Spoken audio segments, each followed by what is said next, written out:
y estaré aquí como moderador con ustedes en la tarde de hoy en nuestra ponencia, donde tenemos como recurso al doctor Julio Rosa Montañez. El doctor Julio Rosa es catedrático asociado de nuestra Universidad Ana G. Méndez en Cupey. Posee un doctorado en docencia en la Universidad Ana G. Méndez con especialidad en educación física y recreación. Ofrece cursos en el programa de preparación de maestros a nivel subgraduado y a nivel graduado también. El título de su presentación es Retos educativos de la educación física Kinder a 12 durante la pandemia COVID-19. Tenemos una breve descripción, ¿verdad?, que nos indica que se discutirán los retos académicos que se presentaron durante la pandemia del COVID-19 en la área de la educación física. Se compartirán datos de impacto en varios países y se ofrecerá sugerencias y alternativas para viabilizar un aprendizaje significativo en la especialidad.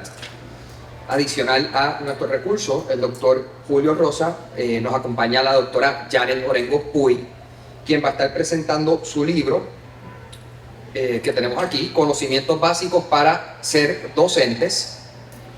La doctora Janet Orengo Puy es actualmente catedrática asociada a nivel subgraduado en nuestro programa de preparación de maestros de la Universidad Ana G. Méndez, recinto de Cupey. Participa como mentora de tesis y trabajos de investigación a nivel graduado. Posee un doctorado de educación en administración educativa en la Universidad Interamericana, recinto metropolitano. Tenemos entre sus publicaciones Conocimientos Básicos para Ser Docentes y el silabario como complemento educativo. Tiene amplia experiencia en adiestramientos, talleres, conferencias. Ha sido conferenciante en el Congreso de Cartagena, en Colombia, y en Barcelona, España. También participa como recurso en la convención anual que se celebra en la Asociación de Escuelas Privadas desde el 2008, hasta el presente. ¿Okay? Así que voy entonces a dejar el espacio al doctor Julio Rosa. Buenas tardes a todos. Saluditos. Agradezco mucho que hayan tomado el espacio para compartir con nosotros algunas ideas. La medida que yo comparto información, quiero que sea tipo conversatorio para que la tarde sea amena. Reconozco la presencia de algunos colegas, mentores de estos canales, les agradezco siempre, compañeros del programa. También reconocemos al exsecretario de Educación que nos honra con su visita, el señor Rafael. Gracias por estar acá. Y mi practicante que está por allí, Natalie, qué bueno que estás por aquí, súper, qué bueno. Para ponerle en contexto, me encontraba llegando una clase hace 2 semestres atrás, por la aula virtual, ¿verdad? Acá se da metodología. A mí me gusta hablar de temas que se relacionan con mis clases. Y estamos dando clases demostrativas a través de la aula virtual de educación física. Pues los estudiantes estaban haciendo esos grandes esfuerzos que todos sabemos que ellos han hecho en el proceso, pero era tratar de enseñar a que ellos se enseñen educación física. Y tengo un estudiante que es de Morovis y estaba en su último día, luego de haberles orientado y haberles dicho que es importante que estén preparadas, que la universidad ofrecía la computadora, la señal, el internet. Pues el estudiante es de Morovis y el día de la clase demostrativa, que era su última evaluación, en su casa, pues no había señal. Cuando logró conseguir señal, tampoco tenía luz. Así que me dijo, profe, por favor, dame un segundo, necesito resolver, quiero dar mi clase. Ella tratando de hacer el esfuerzo. Así que lo que hizo fue que de su casa, que era un campo de Morovis, bajó a un centro comercial más cerca de Morovis para ella poder cumplir con el criterio de evaluación que era la clase demostrativa. Y eso a mí siempre así como ese, hay unas historias que podemos hablar. Y eso se me grabó. Yo decía, los colegas en el mundo decían, ¿qué les habrá pasado en todo este proceso? Comienzo a ocultar e investigar y hay unos datos muy interesantes que quiero compartir con ustedes porque también recopilé a través de América Latina. Adelante. Así que mira, para poner en contexto adicional a la experiencia que les compartí, en Latinoamérica, excepto Nicaragua, todos los países estuvieron virtuales. Todos. Así que esto lo que tuvo fue literalmente un impacto significativo en la continuidad de los aprendizajes. Significativo, es impresionante. Desde la alimentación hasta la entrega de anticonceptivos para las féminas en los países que se ofrecían. Así que ese ciclo de nacimiento posiblemente se ve afectado aquí unos años, que es lo interesante de la información recopilada. Los servicios de salud, incluyendo las actividades recreativas, que fueron un impacto significativo. 14 países de Latinoamérica, el 42% solamente tenían internet en las áreas urbanas, es decir, lo que es el 42%. Y el 14% solo tenían acceso a internet a áreas rurales. Esto no significa que tomaban clases remotas o demás, simplemente que solamente era el acceso que había. Así que aquí vemos un poquito para atrás. Aquí vemos un poquito lo que se vio en términos de la desigualdad del acceso al internet, que lo que provocó en este proceso, digo provocó no en torno peyorativo, sino lo que pasó, lo que es, lo que fue, es una brecha significativa en el aprovechamiento académico, increíble. Algunas particularidades que se vieron afectadas, primero la adaptación y la flexibilización, ¿verdad?, en lo que fue la contextualización curricular. La pregunta era, cuando uno se desarrollaba objetivos, ¿se podían cumplir en esas condiciones? Es interesante, ¿verdad?, porque toda la documentación emerge, sale, pero realmente se cumplieron esos objetivos. ¿Se podrá medir ese logro? La carga de trabajo para los docentes, y esto es un dato que quiero recalcar, por ejemplo en Chile, el 63% de los docentes consideró que se estaba trabajando mucho más que antes. Lo que hemos estado aquí en ese proceso del aula virtual, sabemos, lo vimos, lo ocurrió. No tiene que ver con trabajar porque a nosotros nos gusta el trabajo, no tiene que ver porque también está ese concepto, pero nos gusta el trabajo. Tiene que ver con que realmente hubo que cambiar la estructura de las clases, y este impacto tecnológico, bueno, malo, positivo, no es lo que queremos medir. Realmente convirtió en una carga de trabajo para la docencia, para el cual no se estaba preparado. Así que más de la mitad estima que tenían menos condiciones de trabajo. Vuelvo, la condición de trabajo no es que era mala, sino que en ese momento histórico, y aún todavía, la condición no era adecuada para poder impartir la enseñanza. Eso es lo que evidencia la literatura una y otra vez. Esa confusión de tecnología con los instrumentos tecnológicos todavía hay que clarificarlo, por favor. Otras dificultades que los docentes percibieron, ¿verdad?, que tenían los estudiantes en este proceso, con este encierro que le llamamos, ¿verdad?, que de una forma indirecta, fueron las actitudes y la exposición. Ayer estaba yo en clase con un grupo y le dije, fulano, ¿recuerda cuando hacíamos las tareas? Sí, profe, pues por eso que las hacemos ahora en el salón, porque cuando asignábamos tareas no las hacían. Yo nunca los juzgaba si querían o no querían hacerlo, simplemente no había el espacio, no había el ambiente de aprendizaje. No, yo pienso que no tenía que ver ni con los estudiantes ni con el profesor, ni nada, así se hacía. Es que el ambiente era difícil para ellos aprender. Así que esa actitud de ellos y no era una actitud negativa, era una actitud del día a día, de dejarlo ir, de estoy aquí, y yo estoy seguro que eso pasa en todos los niveles. Así que la disponibilidad y uso de la tecnología, lo que tuvimos acá en las salas virtuales, que aún todavía tenemos. Yo creo que todas las universidades del país tienen acceso a tecnología de avanzada, pero cuando nos salimos de ahí, el discurso es otro. Problemas. Teníamos tecnología, pero no había internet, no había luz, no había acceso. Así que tenemos estudiantes con computadoras, todos los estudiantes, pero no tienen luz. Es una realidad que yo vivía día a día y que aún vivo con los estudiantes. Tengo estudiantes con computadoras, todos con computadoras, no tienen internet, no tienen acceso a internet. Usted dirá, profesor, pero ¿cómo usted dice eso? Muy sencillo, cuando tú prendes la aula virtual, la compañera lo puede observar, dice, entrando, saliendo. Entra Luis, sale Pedro. Entra María. El acceso, no está la línea, no está la infraestructura tecnológica de nuestro país, no resiste este proceso. Las intenciones sí, el ánimo sí, la experiencia y el expertise de infraestructura. ¿Okay? Así que, continuando con eso, las situaciones institucionales. ¿Saben cuántos colegios cerraron? Yo conozco compañeros de años de colegios privados que cerraron. No por buenos o malos, simple y sencillamente no pudieron con el empuje, como le llamamos, en términos de la inversión tecnológica posiblemente, y del movimiento de estudiantes. Así que, adicional a eso, la preparación de los docentes. No había un plan para preparar a los docentes, ya sea en Teams, Blackboard o Google Teams. No había una estructura, no había un plan para poder desarrollar a estos docentes que, aunque sí dominaban la tecnología, no dominaban estas plataformas para poder enseñar. Y esa es la diferencia. Esa es la diferencia que existe cuando decimos que nuestros estudiantes son tecnológicos y no entendemos que lo que sí es que usan muy bien el teléfono celular. Son dos cosas muy diferentes. ¿Ok? Así que, adelante, por favor.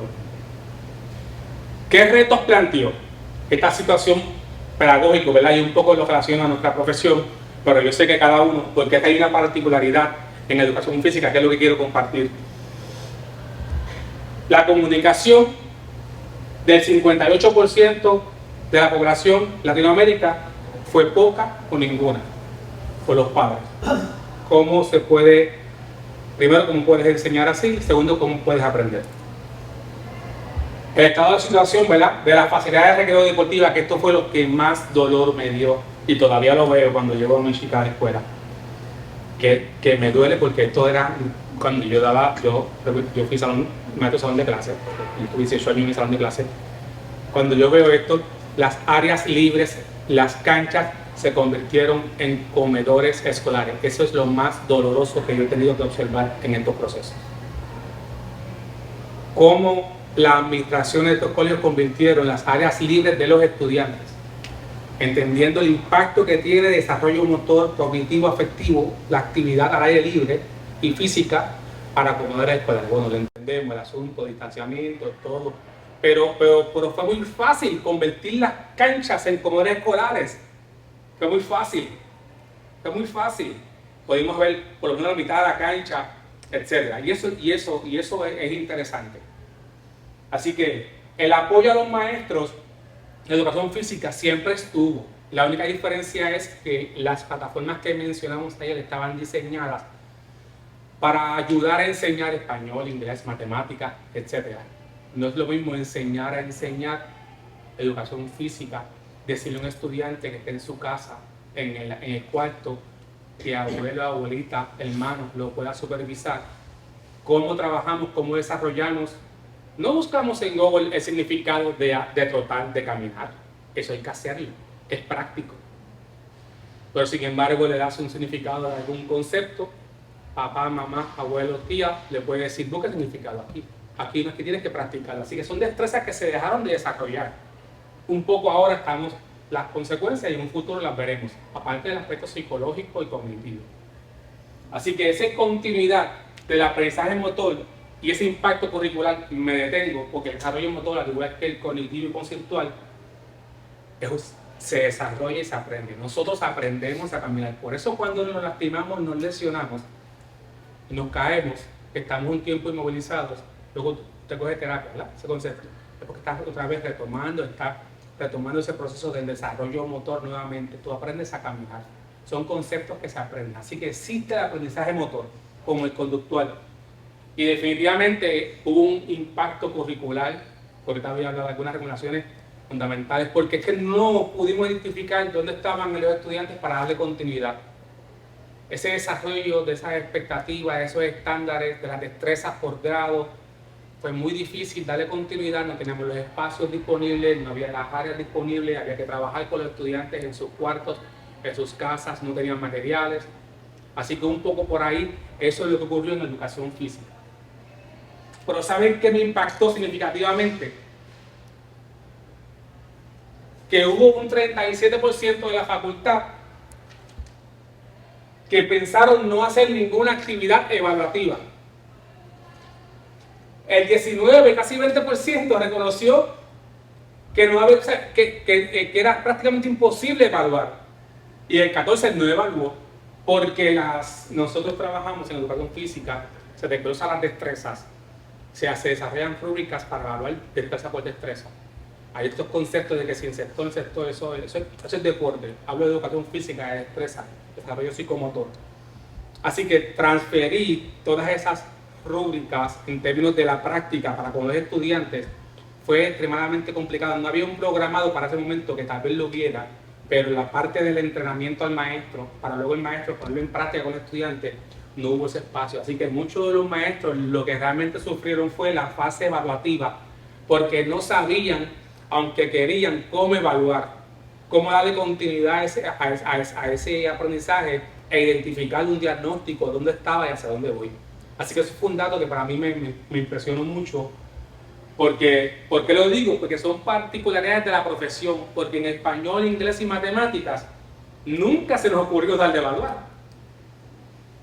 ¿Recuerdan? Son 10 evaluaciones en cada semana o 20 evaluaciones. Esto no era. Cuando yo lo leo, yo decía, es algo, un dato relevante, un dato significativo, como el dato de la facilidad de los comedores escolares. Así que eso a mí me impactó de sobremanera. Así que otros retos pedagógicos que se enfrentaron los educadores físicos fue la logística. Como todas las profesiones, lo único es que si yo corto, y hago estos ejemplos prácticos no para restar, sino para añadir alguna otra materia, yo le resto 50 minutos a 30 minutos, está perfecto, yo puedo hacer el ajuste, me muevo, si está en el salón, rotan los maestros, recuerden que por el distanciamiento nos faltaban los estudiantes, pero lo que el estudiante llega posiblemente era libre, en media hora ya son 10 minutos ida, 10 minutos vuelta, le quedan, qué sé yo, 10, 15 minutos, así que la logística para estas clases de educación física fue impactada de forma significativa, eso no cabe duda. Los horarios de las clases, los espacios físicos y la comunicación institucional. Recuerden que los educadores físicos por lo general están en sus espacios libres, en sus canchas, sus salones. Son áreas aisladas por el desarrollo institucional que tiene nuestro país. Así que allá donde último llega esa comunicación. Así que eso se ve impactado también. El aspecto tecnológico, que tiene que ver con el acceso a internet, la disposición de los equipos, los conocimientos de diferentes plataformas. Porque la facultad está bien preparada metodológicamente, pedagógicamente hablando, pero esta fase tecnológica, que aunque pudieran dominar los aspectos básicos de la tecnología, no es lo mismo dominar plataformas o dominar aplicaciones que puedan ayudar al desarrollo, lo que es el Kahoot, los videos, para que los estudiantes puedan hacerlo en las casas. Los aspectos socioafectivos. Ayer, preparándome para la presentación de hoy, lo resumo. Leyendo un poco, estuve leyendo un artículo de la República Dominicana que planteaba lo mismo, prácticamente lo siguiente: el éxodo que existe ahora mismo en las facultades en Latinoamérica de maestros profesionales como nosotros que están escogiendo otras profesiones. O sea, porque aquí vemos unos problemas particulares y los identificamos, pero no. No, está bien. Ok, perfecto. Gracias. Ok, así que ese impacto institucional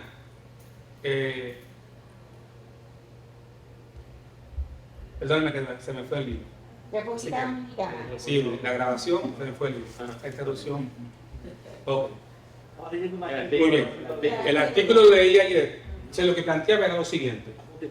Lo que planteaba, gracias. Lo que planteaba, porque lo que planteaba es lo siguiente. Bueno, aquí reconocemos los problemas que hay en nuestro país, lo sabemos. Así que no vamos a hablar sobre eso y vamos hacia adelante. Pero uno dice, wow, también en otros países problemas similares o parecidos. Pero eso, yo no leía sobre asuntos económicos o asuntos de facilidades, no. Leía sobre el movimiento de maestros a otras áreas, simple y sencillamente por el impacto emocional. Así que están buscando otros empleos. No tiene que ver con la economía, con el dinero, facilidades, sino por el impacto emocional que ha tenido el asunto de la pandemia para todos. Así que eso, estuve leyendo un poco sobre esa información sumamente interesante. Igualmente eso lo dice la literatura. Adelante. ¿Alguna pregunta hasta aquí? ¿Comentario? Adelante. Dale hacia adelante. Dale un poquito hacia atrás. Ahí. Ese es el anterior. Ok. ¿Qué otros retos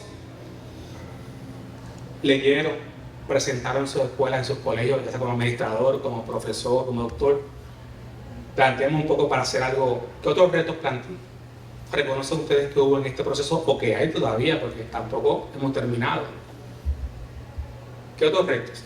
hemos tenido.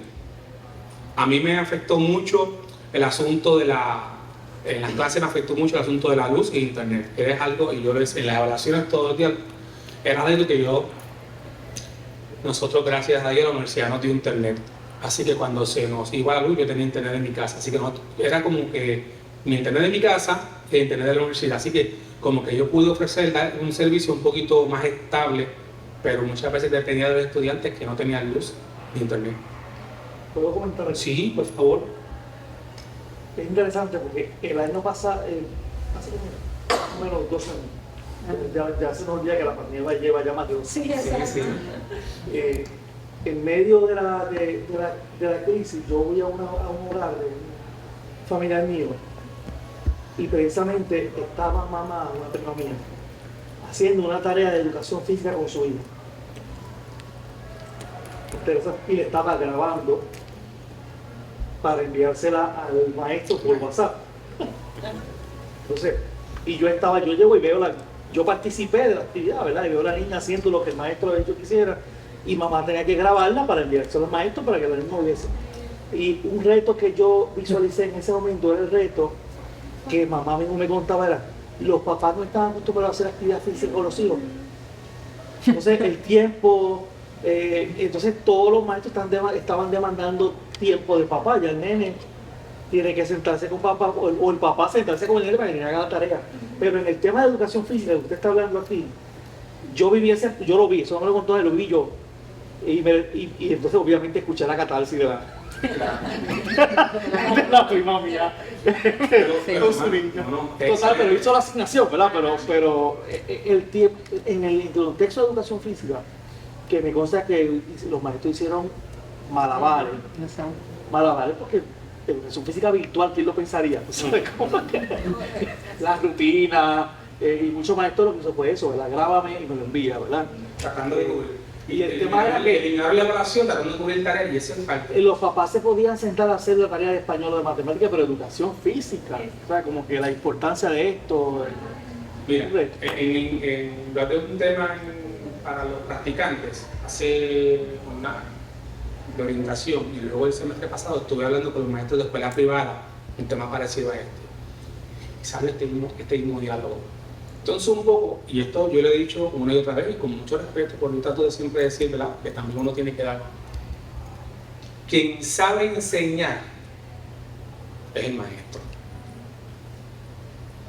El que tomó la metodología de la universidad es el maestro. Los papás están para dar cariño y amor.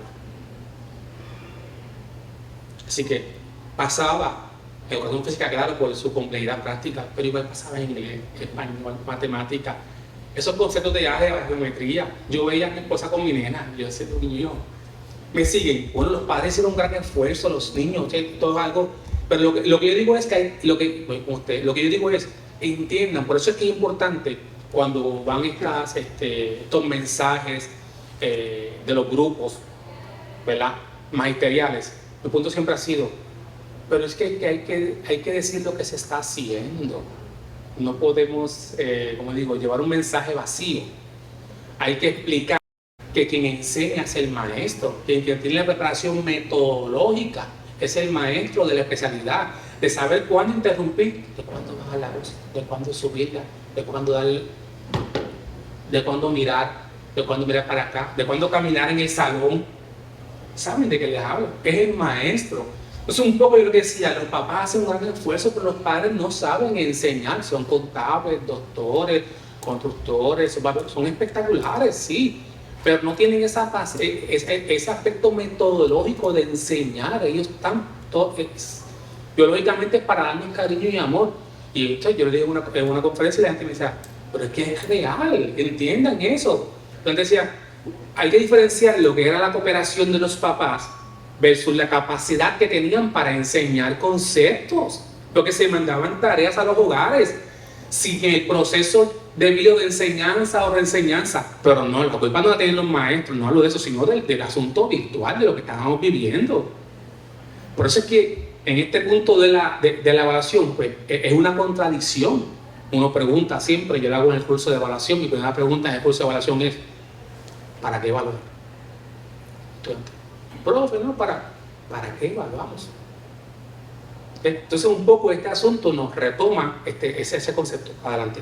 Nada, quería añadir que uno de los retos mayores que enfrentaron también los padres, porque a mí me pasaba con estudiantes que tenía en la tarde y me decía, profesora, yo estoy aquí con mis 3 hijos, cada uno está en su computadora, en su salón de clases, yo soy su estudiante, yo tengo otros cursos, o sea, hubo unos retos mayores donde los padres, por más que quisieran, también estaban en sus tareas o trabajando a distancia en sus empleos, ¿verdad? O estaban estudiando, o simplemente estaban desempleados, pero tenían varios hijos, ¿verdad?, que atender. Nada, quería como que añadir eso, porque Pero realmente... en efecto, es un proceso cadena, educa a los maestros Correcto. primero, luego educa a los padres, podemos hacer alguna charla para que este proceso sea más viable. Y segundo, ese asunto de evaluación, esa pasión por evaluar, hay que ver qué es lo que queremos en este proceso, si medir el conocimiento o ese aspecto formativo de que el estudiante cuando llegue se integre, pues pueda compartir con sus estudiantes. ¿Qué problemas tenemos ahora en las escuelas? Lo sabemos. Y no tiene que ver, volvemos, no hay culpa, no es maestro, no es sistema, no es niño, sino la experiencia de vida que tuvimos. Yo creo que lo que habría que evaluar aquí es si nosotros fuimos proactivos en ese proceso para un futuro. ¿Se hicieron grandes avances? Bueno, pues claro, eso no está en... Pero habría que buscar. Algo más. Yo quería traer una inquietud y es con respecto a nosotros como profesionales, como educadores, que este efecto de la pandemia la vamos a ver cuando ya nuestros estudiantes estén como profesionales, como maestros, futuros maestros, ¿verdad?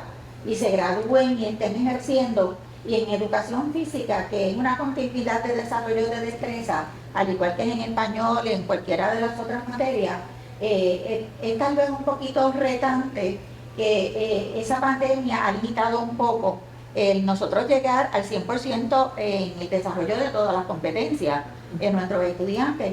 Y hasta qué punto entonces ese maestro va a tener que retomar esas estudiantes que están aquí tomando clases ahora, cuando sean educadoras, en qué momento dado van a pensar, algo se quedó o algo tengo yo que ser autodidacta para prepararme, porque la pandemia me limitó en unas áreas de desarrollo cognitivo, físico. En educación física lo veo más impactante. En efecto, uno de los cursos yo comparto con los estudiantes este concepto, me hablan a nivel de maestría de las alianzas.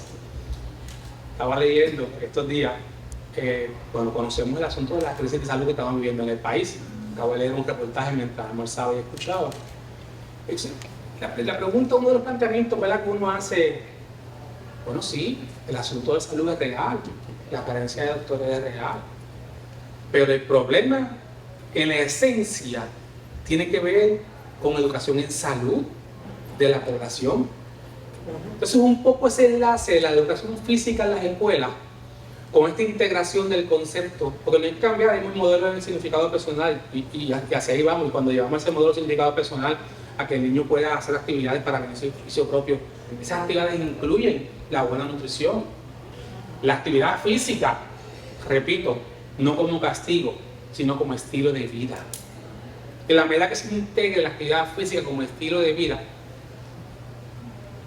el asunto de salud puede disminuir, pero eso es todo un asunto, primero, de política pública y un asunto de sociedad. Así que, muy bien. Gracias. Respuesta a los procesos. Respuesta a estos procesos, ¿verdad? El aprendizaje, la equidad y la inclusión.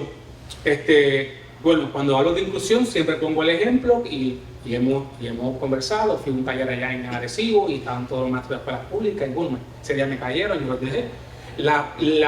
Podemos decir que la educación física es la clase que más le gusta a los estudiantes, ¿verdad? Según planteamos. Pero la más que excluye. Pero es la más que excluye. Pues como tenemos un maestro que lo que trabaja son destrezas técnicas afinadas en la clase, me está excluyendo a los niños que no miran destrezas y a las niñas que no miran destrezas en partes iguales.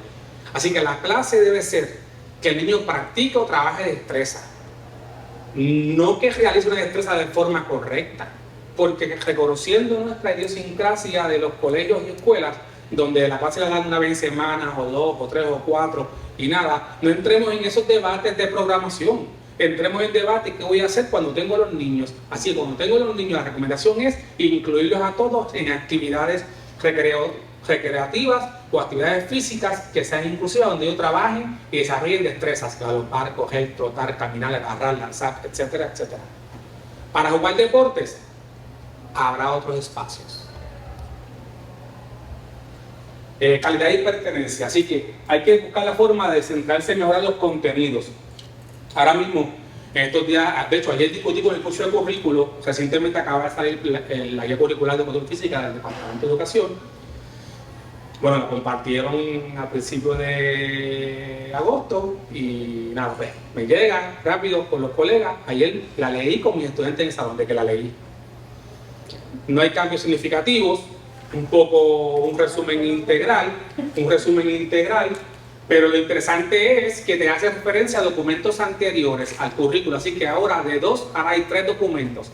Está la guía curricular, está las competencias esenciales y están los estándares de contenido. Es prácticamente imposible que el compañero educador pueda, porque es que no alinea. Conceptualmente, espectacular, lo he dicho. Hay que ver cómo se puede pragmatizar en la escuela. Conceptualmente es una joya de años. Muy bien, así que lo que es la interdisciplinaridad y intersectorialidad, planificar, ejecutar, centrarla, no solo en la educación, sino en la salud y la nutrición, que es lo que hemos estado conversando sobre ese particular, y las alianzas que les mencioné el ejemplo de salud, pero nosotros aquí recordamos lo que era la Liga Atlética Policíaca.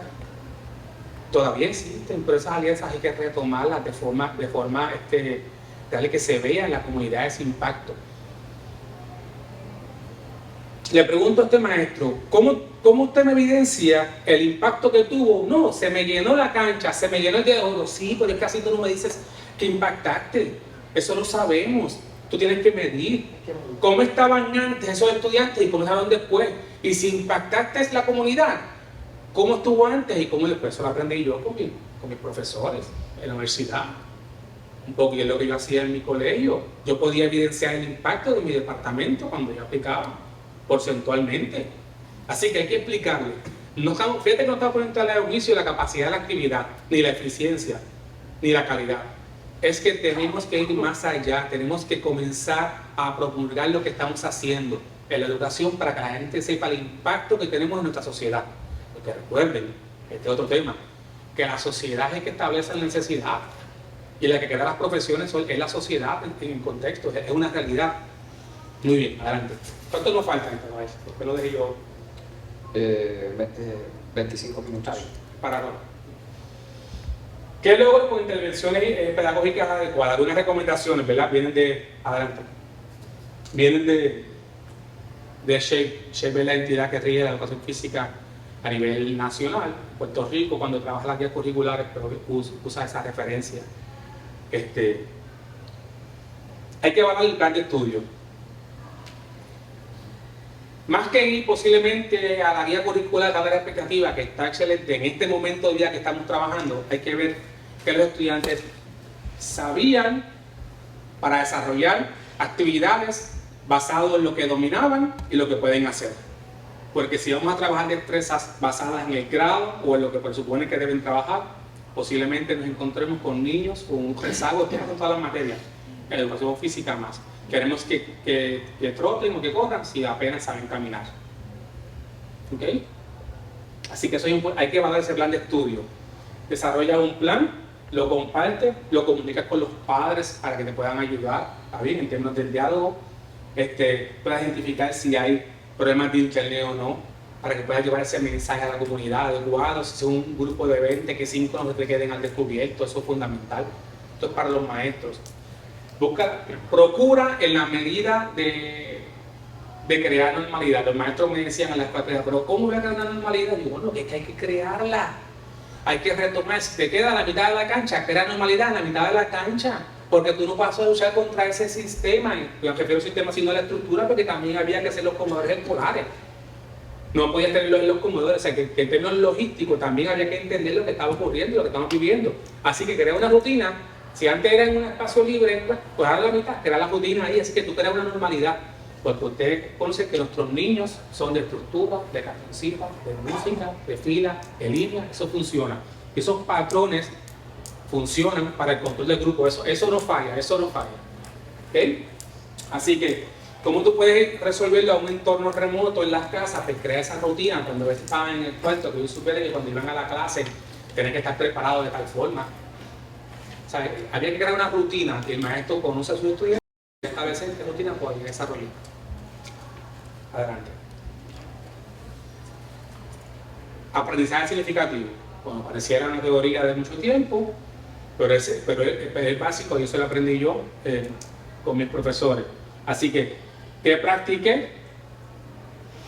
Previamente, ¿qué dominaban? Yo retomo en lo que dominaban, porque con muchos estudiantes tú lo repites, así que tú retomas las destrezas que dominaban en este momento, ver la expectativa de estándares.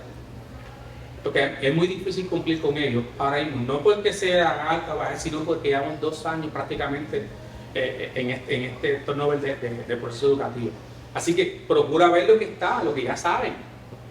Así que te voy a preguntar a Carlos, Natalie, Carlos, ¿qué estos niños hacían hace 2 años?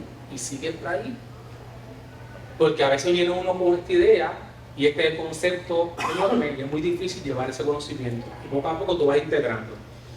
Trabajar juntos, así que procura llevar mensaje a la comunidad, a las escuelas, ¿ok? Es importante. Combinar e integrar. Hablaban en el taller anterior de inteligencia emocional, ¿verdad? Me llamó la atención, estuve así, pero no quise, me aguanté y dije, bueno, te toca hablar ahorita.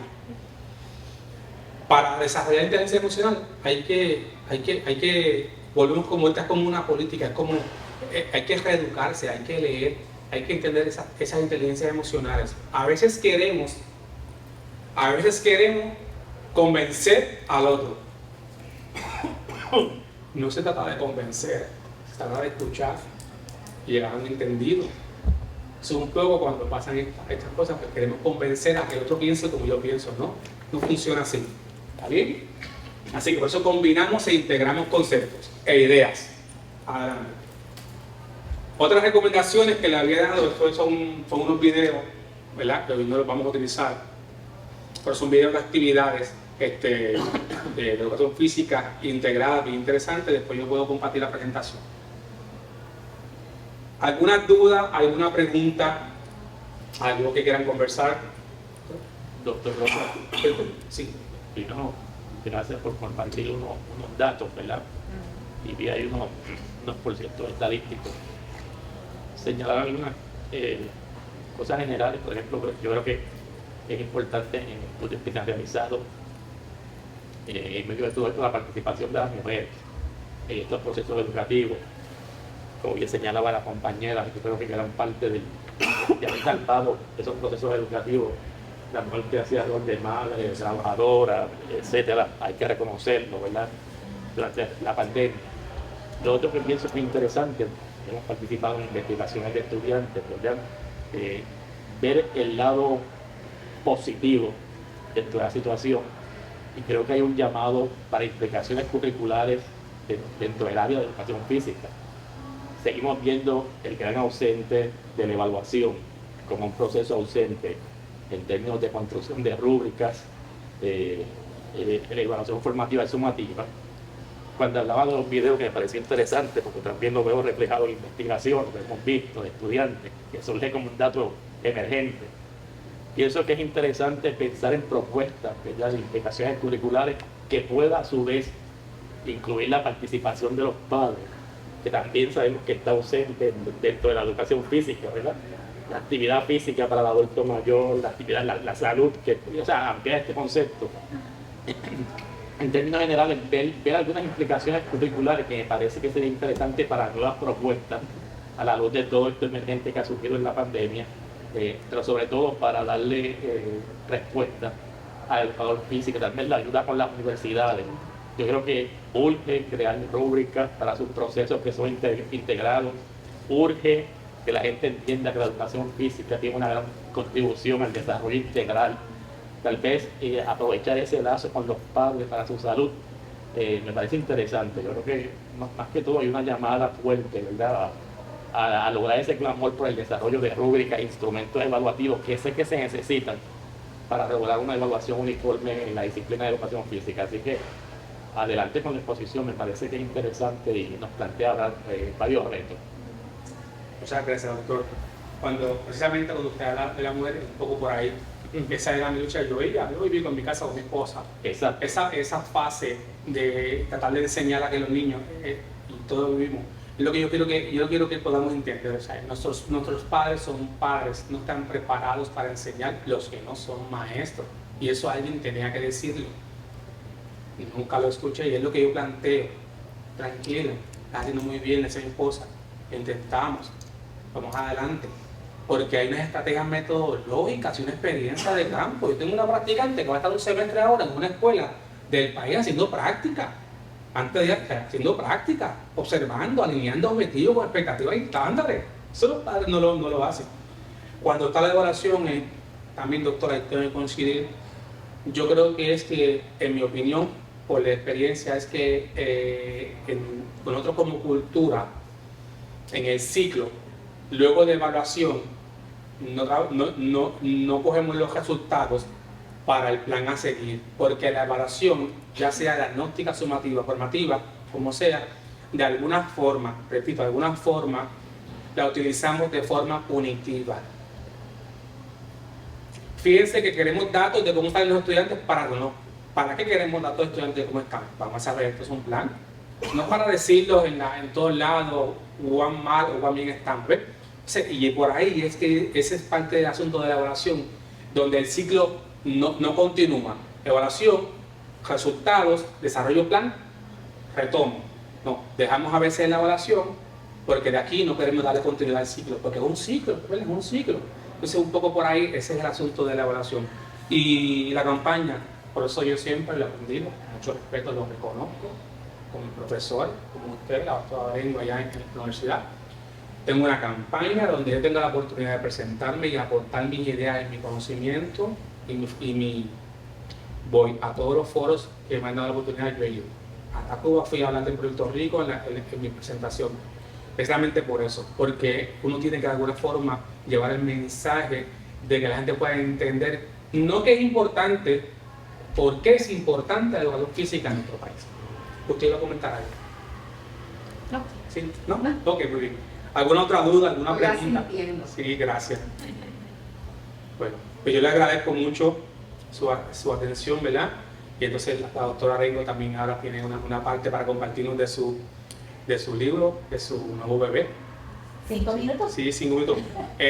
Lo que la doctora recupera, ese libro yo lo utilizo en mis clases de metodología. ¿Ok? Los aspectos básicos de la doctora. Así que...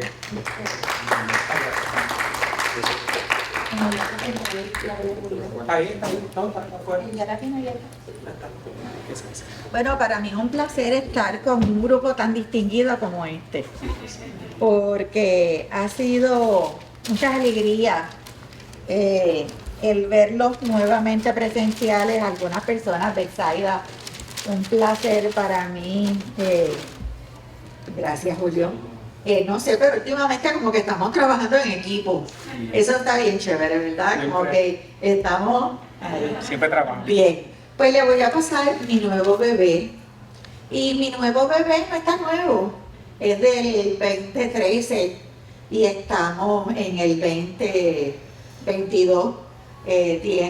Va a salir oficialmente en enero, en el catálogo oficial en enero de publicaciones puertorriqueñas, pero se lo voy a pasar y luego se va a quedar en manos de alguna de las dos estudiantes que tenemos aquí con nosotros, un obsequio. Así que lo voy a pasar, Betsaida, por aquí para que lo vean. Y Julio dijo algo súper interesante. ¿Ah? ¿Ya lo viste el de Julio? Sí, me alegra mucho. Yo siempre he pensado, hay una palabra que Julio dijo y es compartir. Compartir nosotros como educadores creo que tiene que ser un mantra. Gracias, Víctor, perdón.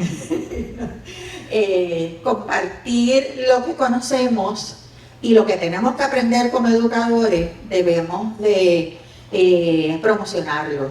Así que de mis 4 libros yo decidí este año, para mi cumpleaños, en octubre, pues ir sacando todos aquellos libros que había dejado como legado y ahora los estoy revisando. Así que ese es el primero que sale de esos 4 y son los conocimientos básicos que debe de tener un futuro estudiante, conocimientos que debe de tener un educador que muchas veces no son especialistas en el área de educación. Y ese es una gran inquietud que yo siempre he tenido y que siempre le he dicho a las personas en las distintas áreas de la universidad y de distintos colegios que uno visita, que todos no estamos preparados para ser educadores. Puede que sea un buen ingeniero, un buen técnico de refrigeración, un buen comerciante, pero debemos de trabajar con seres humanos. Y Julio habló del área de educación física, de la salud, lo importante que es, y el área, voy a tocar yo, de las capacidades que nosotros tenemos que tener como seres humanos para compartir conocimientos, para compartir las habilidades, para compartir las destrezas. Y en el mensaje del libro lo quiero compartir un minutito con usted, porque es un manual, es una guía bien friendly, porque sabemos que tenemos mucha literatura, tenemos muchos libros, pero poco tiempo. Poco tiempo para preparar nuestras clases, poco tiempo para capacitarnos en temas diversos, y por eso es que está en distintos colores marcados el mensaje que yo le dejé, y dice que este manual tiene como propósito principal ofrecer unas herramientas básicas, sencillas, simples, para que en un solo lugar, en un solo librito de 200 páginas, tengamos unas pinceladas. No es a nivel de profundidad, es una pincelada para ese estudiante que se va a convertir en maestro, educador que necesita repasar alguna de las áreas, algo de lo nuevo que está saliendo, como el tema de mindfulness, que lo tenemos también, está en 1 o 2 paginitas, el tema de neurociencia, que tenemos que ser conocedores de lo que hay publicándose en los resultados de las investigaciones, y es bien medular que nos podamos dirigir a que ese estudiante maestro que se va a enfrentar a nuevos retos, como el 45% de nuestros niños que están en el programa de educación especial, que tienen una diversidad funcional, y nosotros antes teníamos un 10% y ahora un 42, 43, 45, leí los otros días en el periódico. O sea que seguimos teniendo retos como educadores, y más si estamos en pandemia, y que puede, que Dios no lo quiera, ¿verdad?, que tengamos otros escenarios como terremotos, como huracanes, etcétera, etcétera. Así que va dirigido a esa vertiente. La otra vertiente a la cual va dirigida es aquel padre que también Julio lo mencionó Román, en el cual los padres están asumiendo otros roles con este aspecto de la pandemia, que puede que vuelva, yo quiera que no, ¿verdad? Pero que tengamos a esos padres que también capacitarlos. Primer grado, no saben cómo enseñar a leer a sus hijos. Segundo grado, álgebra. Me estoy escuchando, me estoy repitiendo. Mochilas de seguridad, o sea que creo que fue un proyecto que logró gran impacto en ese momento trascendental. Tal vez se cruzó ahí. Alguien se cruzó con nosotros aquí. Pero no importa, no se preocupen. Esa tembló, digo que también pasan por el proceso de pandemia. Mira también, de antes. Me estoy viendo yo misma. No, es allá. Estas cosas que nos pasan, ¿verdad? Se lo digan, se lo digan. Bueno, no importa. Allá ellos los técnicos, pero yo sigo con ustedes aquí, que es lo más importante. Así que nos quedan unos minutitos, pero lo importante que yo quiero es que vean que tenemos una responsabilidad nosotros de prepararnos siempre. No es que lleguemos a tener el bachillerato, la maestría o el doctorado y dejemos de estudiar. Tenemos que seguir capacitándonos a las jóvenes que van a ser futuras maestras, pues es mi exhortación a los compañeros profesores que estamos aquí. Es súper importante que estemos actualizándonos cada día más en los aspectos educativos que salen. Lo último que está saliendo es la nueva teoría de aprendizaje del conectivismo. Estamos conectados a la tecnología. Así que ya tenemos a un doctor Siemens que está hablando de que esa es la nueva forma de aprender, a través de nodos y de conexiones con el buen uso de la tecnología, Así que es bien importante y hay también una sección, 1 o 2 paginitas sobre ese tema. Y vamos a ver la próxima.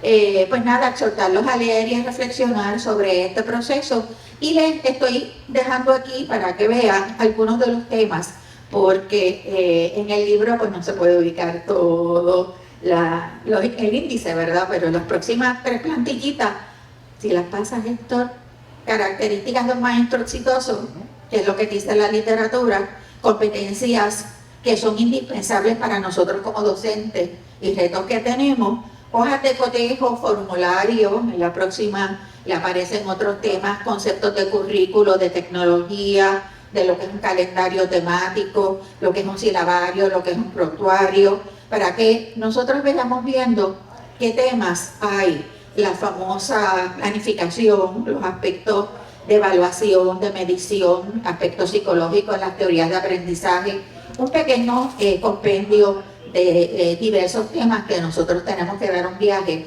para ir repasando, para ir viendo qué nuevo hay y qué expectativas tenemos para ser mejores profesionales. Así que espero, ya está en publicaciones puertorriqueñas, yo no soy vendedora, así que simplemente exhorto a que reflexionemos en buscar las herramientas adecuadas para irnos haciendo, siendo cada día mejores profesionales. Así que les voy a pedir a las 2 chicas que pasen al frente. 3, pues vénganse por acá. Ella estaba calladita ahí, 3. ¿Tú eres de educación física también? No, yo soy de historia. De historia, pues venga. Y voy a pedirle a... Mi libro está ahí, podemos... Yo pensé que eran 2. No, es uno. Que después... Sí, pero yo tengo más. Héctor, del 1 al 6, ¿tú puedes escribir algún número? Claro. Del 1 al 6. Vamos a ver. Él puede ser el culpable. No voy a ser yo, Qué él. conveniente. Este está ya dedicado a tecnología. Está por ahí. Vamos a ver, del 1 al 6. Yo soy el modelo. Hay un retrato. Tengo aquí. Sí, soy el modelo. Vamos a ver quién va a ser la Sí, ganadora. porque- Empezamos. Del 1 al 6. 5. Oh my God.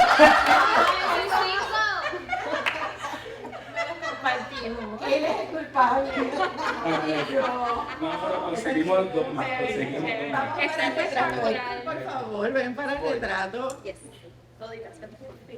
No es por nada, pero de educación física. Vente. Ella ganó la educación física. Héctor fue el culpable.